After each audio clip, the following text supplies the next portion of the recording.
disturbing news from the world of hockey.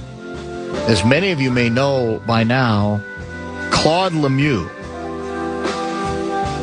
four-time Stanley Cup champ, has died. The NHL Alumni Association announced earlier today, I think it's been confirmed elsewhere, he was 60 years old. I'm sure Louis, next time we have him on, will have some Claude Lemieux stories and some impressions and some thoughts. Played 21 years in the league, won the Conn Smythe Trophy in 1995, and as I said, 4 cups. 2 in Jersey, 1 in Colorado, and 1 with the Montreal Canadiens. Russo reminds us that his 80 playoff goals rank 9th in National Hockey League history. His 158 points are tied for 27th. Quote from Jeff Molson, owner and CEO of Group CHI. Today is a dark day for the Canadiens family and the entire hockey community. A fierce competitor who rose to the occasion in big moments. Claude was a relentless, courageous, and tenacious player who led the team to the highest honors. He embodied the very essence of being a Montreal Canadiens player. When asked about Lemieux's death, the Palm Beach County Sheriff's Office told The Athletic that deputies responded early Thursday morning, that's obviously earlier this morning, to a suicide attempt at a furniture showroom, which state records show is in Lake Park, Florida, and is owned by Lemieux and his wife, Deborah. Sheriff's Office secured the business for investigation. Later, the Palm Beach County Medical Examiner's Office confirmed Lemieux's death, but declined to release any records, citing a Florida statute exempting suicide cases from public records requirements. More on this part of the story in a minute, because it's pretty inescapable. We are reminded that he, everybody's got a role, and he did not shy away from being agitator guy. I think he finished, I think I read from Russo that he finished with something like 530 penalty minutes in the playoffs, and that's third in Stanley Cup in NHL history.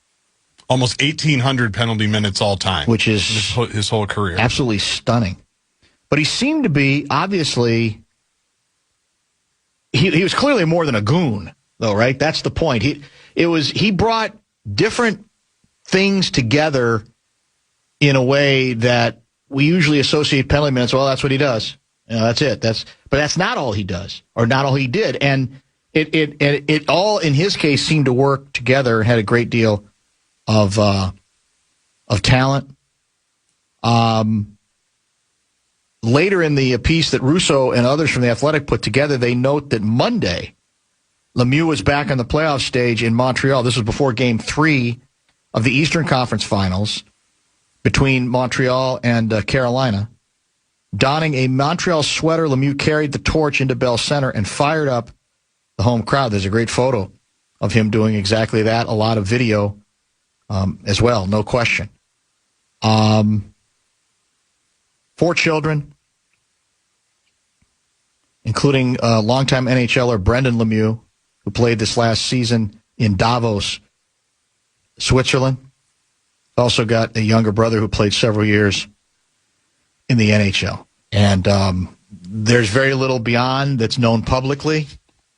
60 years old. It's devastating. Huge hockey name. And we get these reminders way too often, right, of mental health issues, of folks being tortured by things every day mentally that they may not even show physically.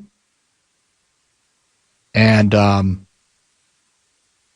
you're left just almost speechless about the loss itself, what the family must be dealing with at this point. And it is, every time one of these stories breaks, it's the ultimate reminder of the fragility of the brain, right? And your emotional state, your mental state, and because, you can do that game where you look on the outside and say, what? I mean, great career, things seemingly successful now, carrying the torch, the flame. I mean, what could he have? What could be bothering him? And, of course, that's silly because all kinds of things could be bothering him. And it does not very gently remind us that there's so much often that we don't know that people carry around. And, in recent years, there's been a lot. Who is the, not just recent years, recent days, who is the New York Knicks backup center? Sometimes placed together with Towns. Guardsy will find the name for me. And I had not read or heard about this, but he had, I think, used one of his social media accounts to basically say, I'm a mess mentally right now, psychologically. I'm dealing with some stuff to the point where he said, I'm going to eliminate all of my social media. Whatever he's got, whatever he had, was it X, Twitter, Insta, whatever those things are, I'm getting rid of all of them. So I don't know if it was ever established what the impetus was. You thinking about Mitchell Robinson? Mitchell Robinson, thank you. And he made that point was made. This was during the series, right? This was actually they were talking about on the broadcast during a game. And you can argue that the fact that he was willing and able to go as public as he did is a sign of progress, because that's something, especially when it comes to athletes, once upon a time was considered verboten. You don't go there. You're going to show you're too soft. You're going to get hammered for whatever you might say. Fortunately, I think we are in a much better place to that extent. I think Kevin Love a couple years ago, we talked about that at the time, spoke a lot on this issue, wrote, I think, a decent amount on this issue too, and there is progress there that you hope will again confirm the message, reinforce the message that you're not a weakling. You don't have to apologize if you are battling demons or you're battling some significant psychological, mental issues, emotional issues, whatever the case, and so you don't have to play the game of I'm the big macho guy that can't show any sign of vulnerability and weakness. Because once upon a time you would not have, during the series, right? You're not going to hear of an athlete going, it would have been considered stunning news. Now, it was still covered, but it was covered in a way as if, it's a sign of progress that an athlete is able to say that and not feel like that he or she has to apologize for it as well. And I don't know how much more information we'll get on the Lemieux situation, because, again, we don't know him. I'm not even sure everybody in the hockey community knew all aspects of what was going on in his life. Maybe there's a side of this that we, to this point, have no idea. I don't know if we ever will. But a huge hockey name and a devastating loss at the age of 60. And when the name came across today, I sat there and I said, we just saw him 3 days ago. I was watching. You were watching that ceremony? I was watching, yeah, because we were getting ready for the game, and they're doing the torch, and there's Claude Lemieux. And I had to think for a second. I go, that can't be the same guy. Same one, right. So that can't be the guy that we just saw. What'd you say, Monday night, I think Monday it was? Monday night, that's right. 3 or 4 nights ago. It's just chilling. It's horrifying. And you just feel so bad for everybody because, again, we don't know what he was dealing with or what he was going through, but you just watch that. You see the reception, the emotion, everybody talking about him, and 4 days later, he's gone. It's unbelievable. If the hockey community has some memories where the hockey community thinks he fits in, because he did seem to have a fairly unique place with the combination of things that made him as effective as he tended to be. And, of course, the Cups speak for themselves as well. Hit the Bradshaw and Bryant inbox, I should say text line, 64686. Dr. Dan's inbox will be later this hour. We'll also chat with Alec Lewis at about 5:15. Bumper to bumper.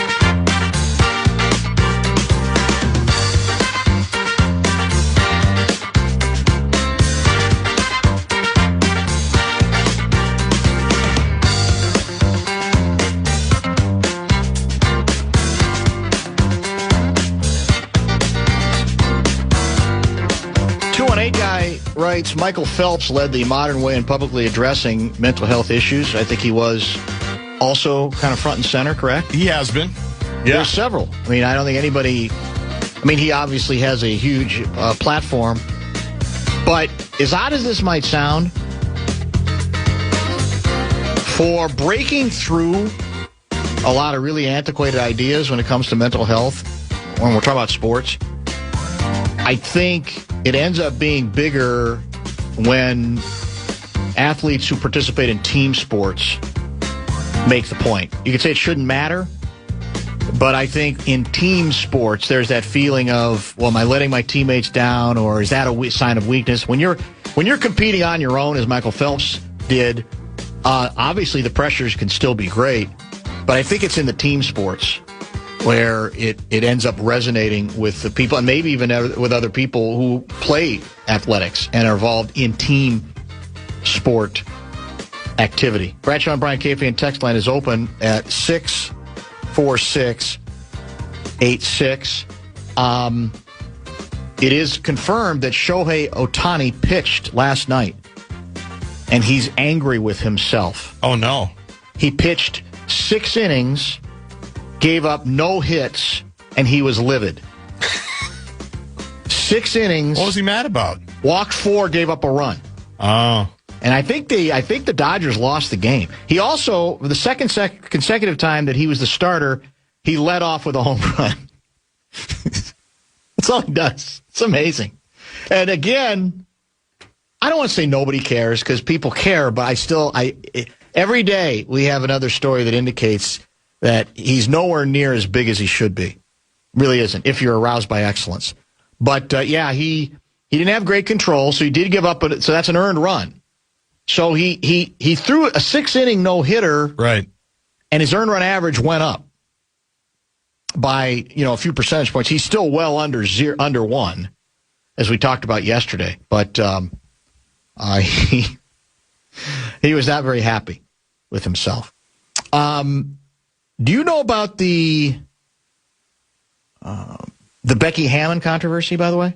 Yes, regarding Jalen Brunson? Yeah. Yes. So apparently, 2 years ago, this may have been when Becky Hammon was an assistant with the Spurs. She's still the head coach in Vegas, correct? In the WNBA? I think so, yeah. Is that the Vegas Aces? The Aces.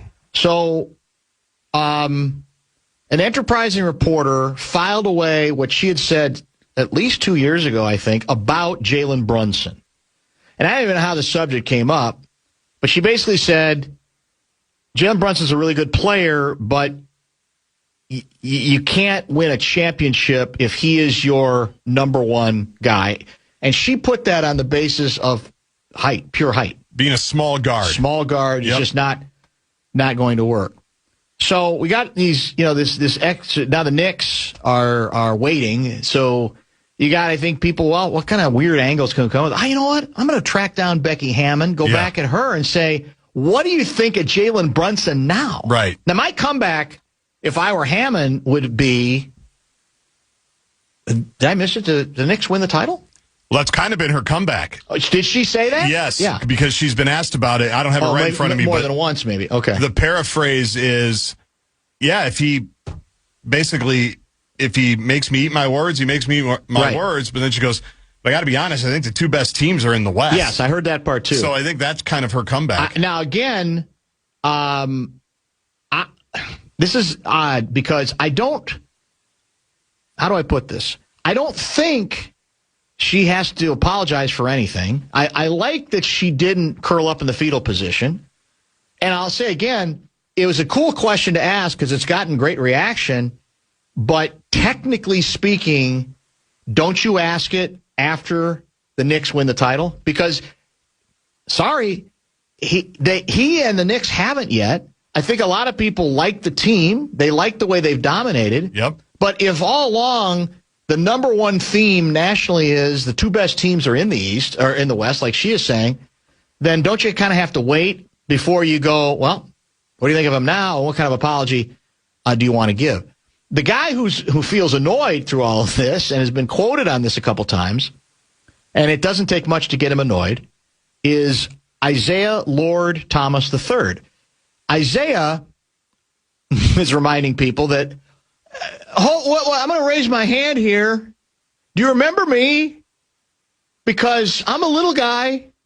I'm maybe 6'1" at most, and I was the best player on a team that won back-to-back NBA titles. Which, that's the best comeback to Becky is you forgot about Isaiah.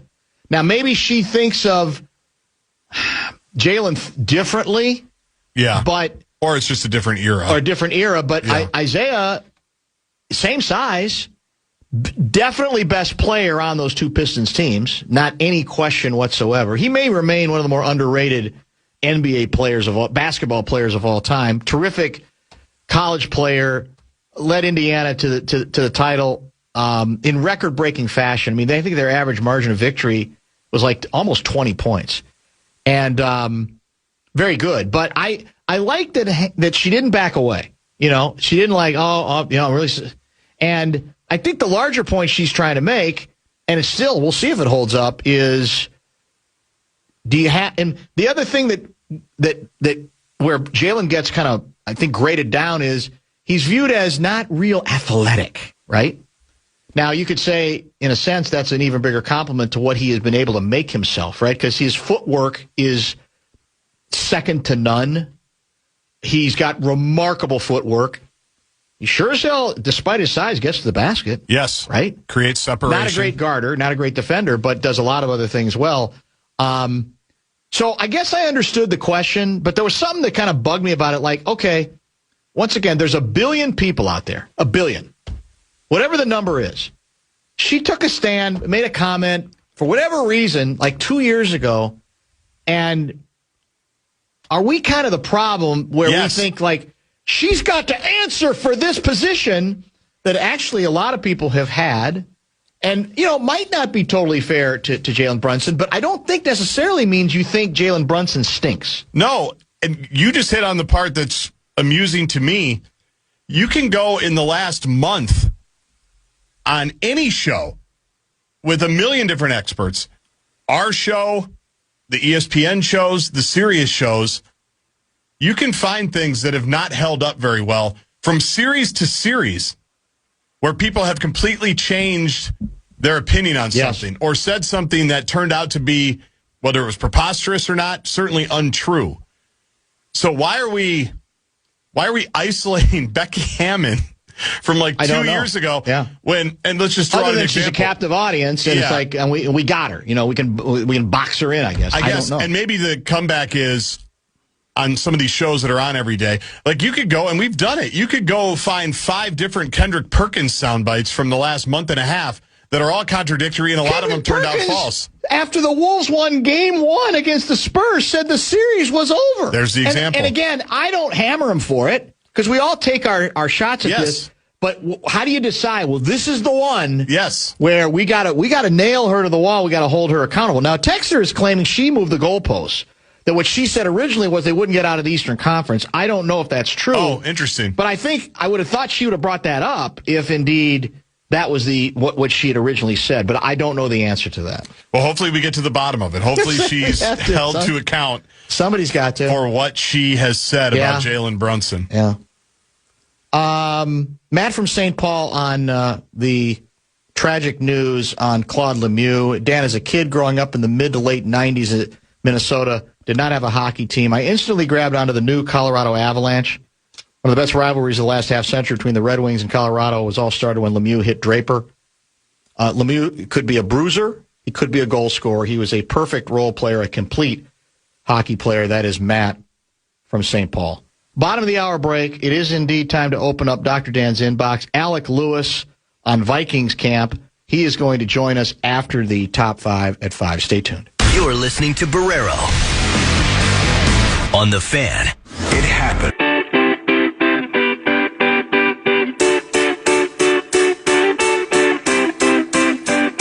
Somebody wants to know whether we should give Shohei Ohtani on the PELF scale. Do you give him, like, what's a perfect PELF? Is it, did we ever say, is it like, a perfect PELF is I guess 100% PELF. A full PELF, as opposed to a half PELF, right? Is there such a thing as like a, I don't know, PELF and a half? Because that's about as pelfy as you can get, isn't it? Saying, Yeah. it's my fault. I walked 4 hitters. I didn't give up a hit, but that led to a run scoring, so that's on me, and we lost the game, even though I also, as the leadoff man, hit a home run. What does it say about me that I am bored with Ohtani's pelfs? Like, I think they're performative pelfs. You don't think, you're not buying him? You think so you put this on the classification of you're trying too hard. Yes, we get it. You're Shohei, you're Ohtani. We get it. You're the greatest. You should never make any mistakes. I think he might mean it. I think he might be maybe the humblest, most selfless player in the history of baseball, not to mention the best. That might all be true, but at some point it's like, relax. Yeah, you think so? Shohei, yes. I get it. We love excellence. I'm supposed to be the hardened cynic of the show, and you're supposed to be the hopeless romantic. You're right. Yeah. Maybe it's because I'm not a ball guy. Yeah, I don't understand. Some of that's definitely that. You're not a ball guy. You'll never be a ball guy. No, I never will be. My ball guy card has been revoked. In fact, I was never issued one. That's where it just, like, you read his numbers and you read what he's doing. It's like, yeah, we get it. You're the greatest. And you should have struck everybody out, and nobody should have even seen the balls that you were throwing. Half of America still doesn't know who he is. I'm telling you. You're right. Sad but true. Maybe that's about baseball. Don't forget Alec Lewis in about, 40 minutes or so from, I just call it training camp. I know it's off-season, team activities, whatever we call them, but I'm just going to call it practice. And he'll join at about 5:15. We'll see what the body language was today. If he has hired a body language expert to interpret a shrug of the shoulders from J.J. McCarthy. What does that shrug mean? Is it a hostile shrug? Is it a pouty shrug? Or is it a confident shrug? Big difference, right, between those three. Top 5 at 5 yet to come, but let's get to some letters. It's time for Dr. Dan's Inbox. Letters. Oh, we get letters. We get your letters every day. Every Thursday, usually right around 4:30. Still time to get in if you'd like. JG at KFAN.com. Dear Dr. Dan, as you probably know, I like many podcasts, the Bumper to Bumper show, when I'm not able to listen live. I just heard yesterday's show where, Jay Garden, you recklessly speculated about what I may have been whispering to my friends M. Plumley and B. Biombo. You think I might have instructed them to go get rough with Jay McCain? I'm offended by the implication that I would do anything of the sort. It's total coincidence that each of them fouled him hard immediately after I whispered sweet nothings in their ear. You must be forgetting I've never done anything like that. I have no track record, and I would never. I've also heard folks out there in the sports media all up in arms that I forgot to stop by the press conference after the game. That doesn't sound like anything I would do on purpose. Clearly just an honest mistake. I've never done anything like that before. Who do you think I am? Jay Randall? While I'm airing my grievances, there's another thing that's been bugging me, is my good name keeps getting dragged through the mud. There's been a loud, annoying group of people in your town that have been whining about what they thought was light punishment for some incidental and marginal contact between my elbow and the throat and jaw area of your guy, N. Reed. Totally an accident. I would never do anything like that on purpose. Who do you think I am? B. Lambier? What I'm getting at is there's a pattern here, and it's unfair to me. The pattern, obviously, is that I'm a rule follower and don't do anything wrong. Pointing out all these completely isolated incidents where there has not been the case is jeopardizing my sterling, spotless reputation, and I'm tired of it. V. Wembanyama. Well, I will say I'm impressed with V. Wembanyama's grasp of basketball history, right? Oh, he's a student. Proof that don't make any assumptions just because he did not grow up in Paducah, Kentucky, or, New York, whatever the case may be. Very, very impressed there. Let me ask you a question related to that letter.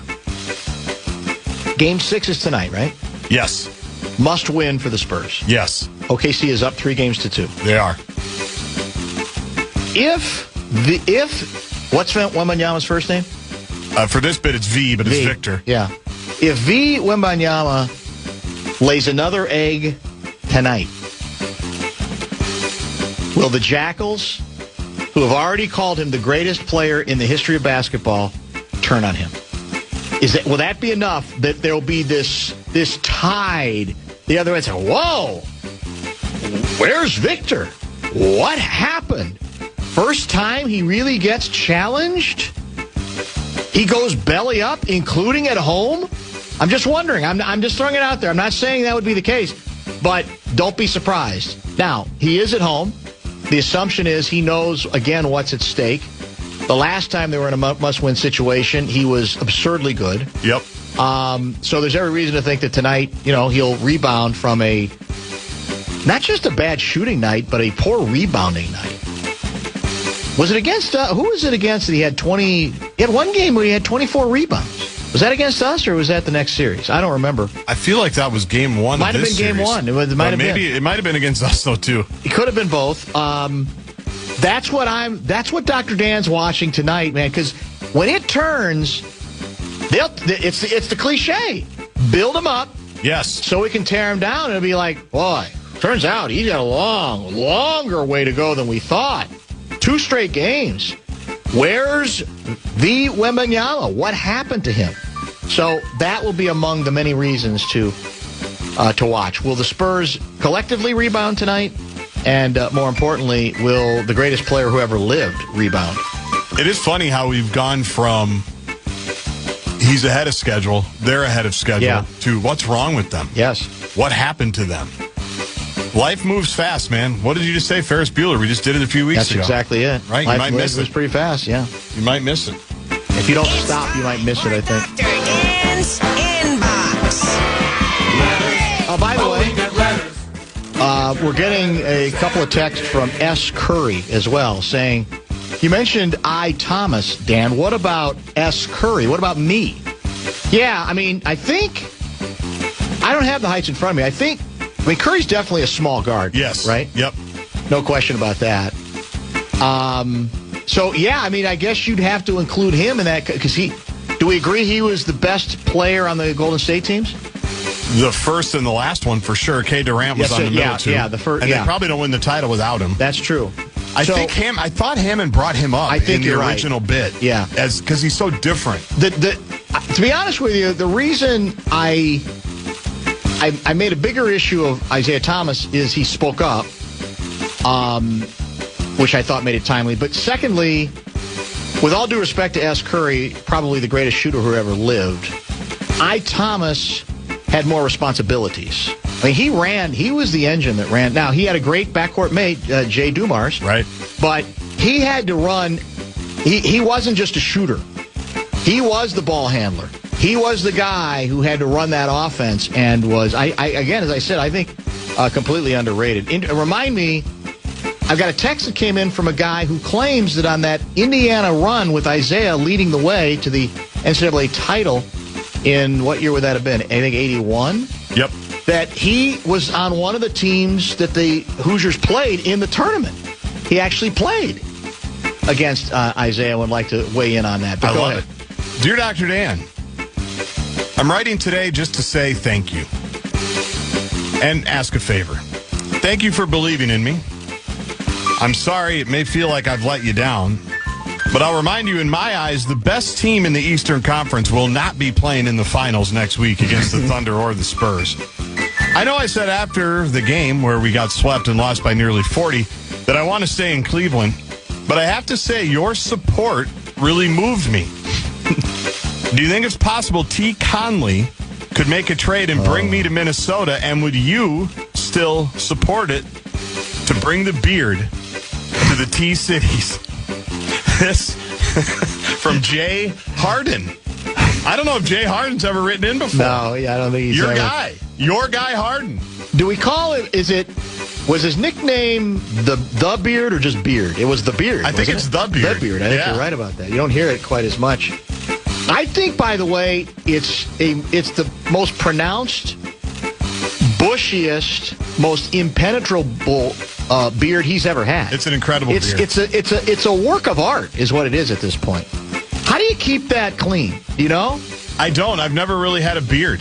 I mean, what do you? It's feel like you got to hose that thing down every once in a while, don't you? Yes. Maybe not. I don't know how that goes. Yes. Anyway, no, Dr. Dan would like to repudiate any suggestion that, yes, before the trade deadline, he made that he would have entertained bringing Jay Harden to Minnesota before the deadline. I said it. I think I had a reason to believe it, but Dr. Dan has now seen enough to say, not a chance in hell. you're better off doing nothing if the big seismic move you make is related to Jay Harden. He can still hit a shot occasionally. Yep. He can get the ball to other people, but there's too many mistakes now, and there's as many non-plays as plays. Right. So it's just over, and it's not even an indictment of him at this point. It's what happens, and I'm the idiot for ever thinking anything different. That was your B. Hammond moment. Pretty close. Yeah. Well, I think that's a pelt. That's a good full pelt. Yeah. It's time for Dr. Dan's Inbox. Letters. Oh, we get letters. We get your letters every day. Dear Dr. Dan, just checking in to let you know that OTAs are going great. We're pretty busy running around in shorts, so we thought we would simply combine our letters into one letter today as we continue to embrace our culture of collaboration. I'm a veteran, sort of, and we're all on the same team, so I will be glad to help out with other QBs any way I can. He can say what he wants, but I'm not going to sit by him in meetings, and I've been in this position before competing for a job. We'll see you on the perch in a few months. Maybe we can sit down together to talk with you then. We're not sitting down together with you unless we're on opposite sides of the perch. Remember, bring your own water. K. Murray and J. McCarthy. Well, to be honest with you, the table we historically have used at the exclusive KFAN Perch TCO Performance Center, Yeah. it is very long.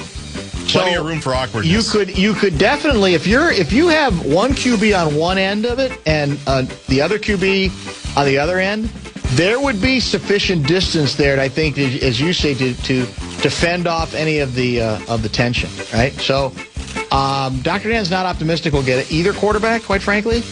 If we're lucky, we'll get the head coach. And we'll see. I'm already plotting ways to try to get him going on the whole quarterback thing. I am. Well, I've got to. Don't I? I mean, come on. Yes. I mean, I think yes, you think you have to. I think you. Yes, you think you have to. You don't think it's necessarily necessary. Well, it'll be interesting because they're going to be up against it, as we know. I mean, like you say, it's national news now. This quarterback controversy, competition, whatever we're calling it. Is this... I don't even mean this question sarcastically. I mean it literally.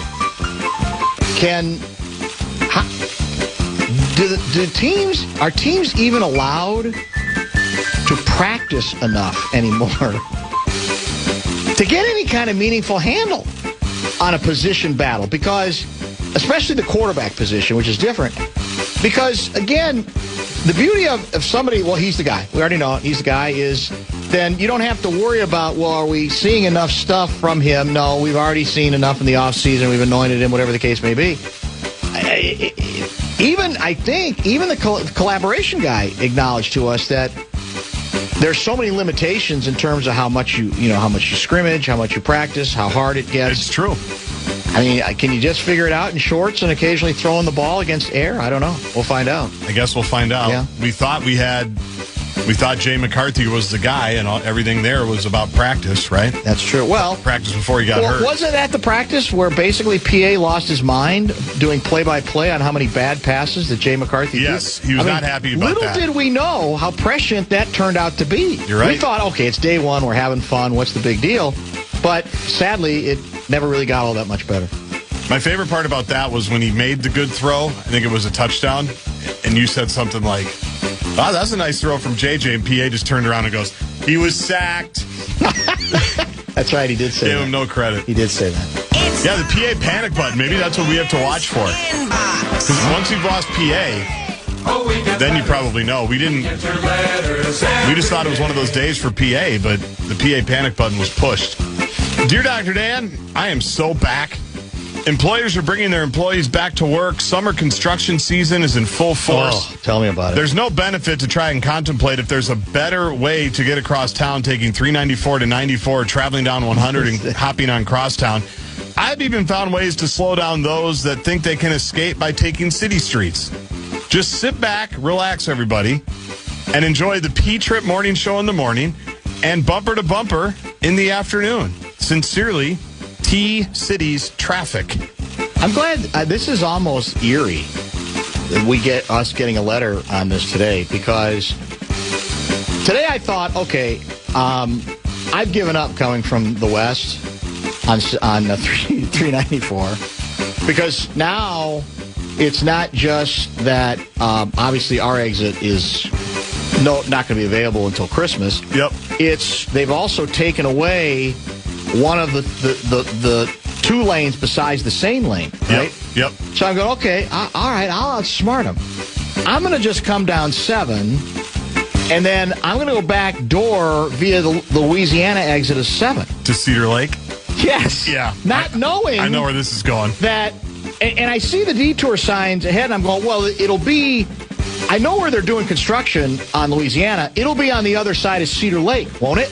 Nope. Well, Won't it it? might be. Won't it? It might be there, and I too. keep going. It's like, no. Yeah. So nobody can tell Dr. Dan that they're not playing with us when they say, we're even going to do this all at the same time where we're going to take away the best surface road option if you are attempting to get to where this building is, and we're trying to avoid 394. Yeah. It's uncanny right now. I take Cedar Lake home almost all the time. Right. I take it from home here almost universally because it's a nice drive. It is. You're not in any hurry. That's true. Get the windows down, listen to whatever, especially when it's nice out. Well, I'll one-up you. So now the way I come from out west is I just take Minnetonka Boulevard all the way down. Okay, yeah. And I go past Louisiana because I know you can't go to Cedar Lake, which is what we would do. And you end up going all the way to 100. Yeah. Banging a left on 100, going by Benilde, right, and then circling back around. Well, here's the best part about that one now. After you do all of that, now you go, whatever it is, Xenia, and you want to take a right. I think that's Xenia Park Place, whatever it is. Well, now because they're building some apartment building here, you can't take a right there, so you got to go all the way down. Yes. 2 more blocks. That's correct. So it's like, at the end, it's like the last 0.6 of a marathon or 0.2 of a marathon, last 6 miles. You've run all this race, and then it's like the last mile that kills you. It's another hour. It's insane. And again, how do you come up with the idea of just shutting down any capability to go right? I understand that the construction is expanding out. Yes. So then can't you, in the interim... Well, I guess there's a divider. Maybe that's the reason. I'm thinking, why can't you still create a way where you can take it, well, from the direction you're coming, a right. From the other direction, if you're coming from 394, take a left. Right. So they're messing with us right now. Yeah. There's not any doubt whatsoever. It's the best. MnDOT guys have said, how can we jack with Barrero and company at KFAN? It's happening. All right, let's do a couple more. For Dr. Dan's Just that bonus no right turn. Yeah, that's like the after all that. That's relatively new. Yeah, That's just this I week. think started this week. I think it started 2 days ago. Dear Dr. Dan, reliability is everything. When someone needs to get from point A to point B, there's no one more reliable than us. It used to be I could rely on a monthly airport pickup request from G. Mason. Nowadays, he might as well be D. Hopper, an Easy Rider, cruising the country in his Escalade. And hey, Dr. Dan, it's not just reliability. Availability is huge as well. Whether it's being available for a one-time invite that goes out for a bar crawl or a weekly studio invite that goes out to a usual Monday guest, I'm available. To quote Jay Athletic, when I'm called upon, I make a play, and I happily would have brought in P. Kessler yesterday so he could have gone through the free table. This is from C. Limo. Oh, C. Limo checked in. I don't think we've ever gotten a C. Limo. No, that's outstanding. Well, when I think of C. Limo, I immediately think of G. Mason, as you say. Yep. Who I haven't checked in on. Is he back for the upcoming year, or is it going to be another long contract hassle, do you think?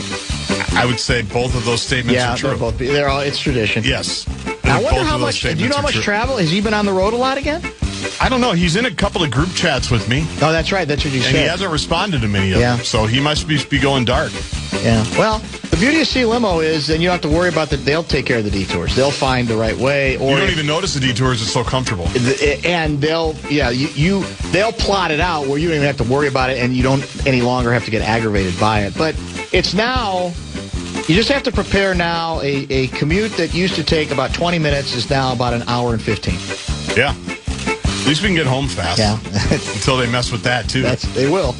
Trust me. Let's do a couple of walk-offs. Dr. Dan's Inbox. Letters. Oh, we get letters. We get your letters every day. Dear Dr. Dan, been listening to your show. We both agree not only is it the best sports talk show in the country, it is the best talk show of any kind in the history of broadcasting.